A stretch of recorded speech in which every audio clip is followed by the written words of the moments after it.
దేశమంతా ఒకవైపు అభివృద్ధి వైపు వెళ్తుంటే, ఆళ్ళు మాత్రం ఆ ముఠా తగాదాలు, ఒకరి మీద ఒకరు అటాకులు చేసుకోవడం ఇది తప్ప 5% ఓన్లీ జీడీపీ. సో, ఇది తప్ప ఇంకేమీ లేదు. అక్కడున్న యువతలో కూడా మార్పొచ్చిందనమాట. మనం కూడా అభివృద్ధి వైపు వెళ్ళాలి. మనకు కూడా ఇండస్ట్రీస్ కావాలి. మార్పు కావాలని కోరుకొని బీజేపీకి పట్టం కట్టారు. బీజేపీ కూడా అన్ని సీట్స్ వస్తదని ఎక్స్‌పెక్ట్ చేయలేదు. 208 సీట్స్ వచ్చినాయి. ఫైనల్‌గా బీజేపీ వెస్ట్ బెంగాల్‌లో పాగా వేసింది. తన ఎప్పటి కల అయినటువంటి దక్షిణాదిలో పాగా వేయాలన్న కల మాత్రం కలగానే మిగిలిపోయింది. అది మాత్రం ఇంపాసిబుల్. ఏదో కొంచెం కర్ణాటకలో జేడీయూతో కలిసి ఫామ్ చేస్తుండేది. బట్ అది కూడా ఇక నుంచి జరగకపోవచ్చు. కేరళలో చాలా ఫైట్ చేసింది పాపం. అక్కడ ఒక 3 సీట్స్ ఏమో వచ్చినాయి. అక్కడ ఏం లేదు. కష్టపడి చాలా మందితో క్యాంపెయిన్ చేయించి తమిళనాడులో చంద్రబాబు నాయుడు గారిని కూడా పంపించి ఎన్డీఏ కూటమిలో ఉన్నారు కాబట్టి ఒక 5 కాన్స్టిట్యుయెన్సీస్‌లో ఆయన ప్రచారం చేసినట్టున్నారు. పాపం ఒక్క సీట్ వచ్చింది. 3% ఓటింగ్ అంట. సో, ఈ 3% ఓటింగ్ కోసమా మొత్తం వెళ్లి ప్రచారం చేశారు. పీఎం కూడా వెళ్ళినట్టున్నారు తమిళనాడు.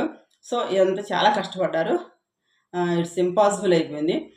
అలాగే మన నెక్స్ట్ ఎలక్షన్స్ మీద టార్గెట్ చేశారు. తెలంగాణలో బీజేపీని వస్తుంది అధికారంలోకి అన్నట్టు.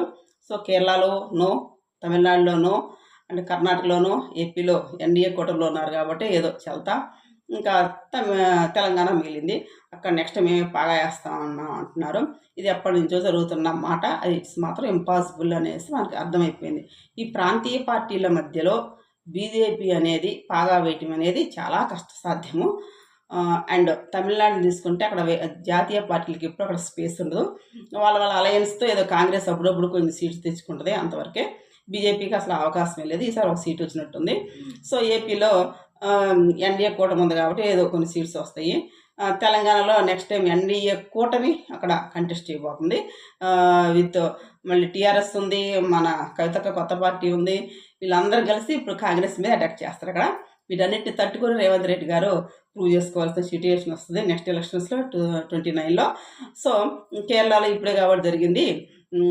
కాంగ్రెస్ నేతృత్వంలోని యూడీఎఫ్ అక్కడ ఫామ్‌లోకి వచ్చింది. గవర్నమెంట్ ఫామ్ చేయబోతుంది. అందులో కూడా 69 సీట్స్‌తో కాంగ్రెస్ మంచి మెజార్టీతో సీట్స్ వచ్చాయి. సో, అక్కడ కాంగ్రెస్ ఇంకుండిపోయింది. సో, సౌత్‌లో చక్రం తిప్పాలనుకునే బీజేపీ కలను ఇప్పట్లో తీరే అవకాశం అయితే లేదు. సో, నార్త్ సైడ్ అటు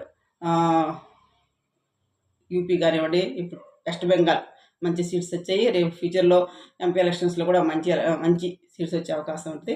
సో, ఆ పెద్ద పెద్ద స్టేట్స్ నుంచి మాత్రమే తను ముందుకెళ్లాల్సిన పరిస్థితి ఏర్పడుతుంది.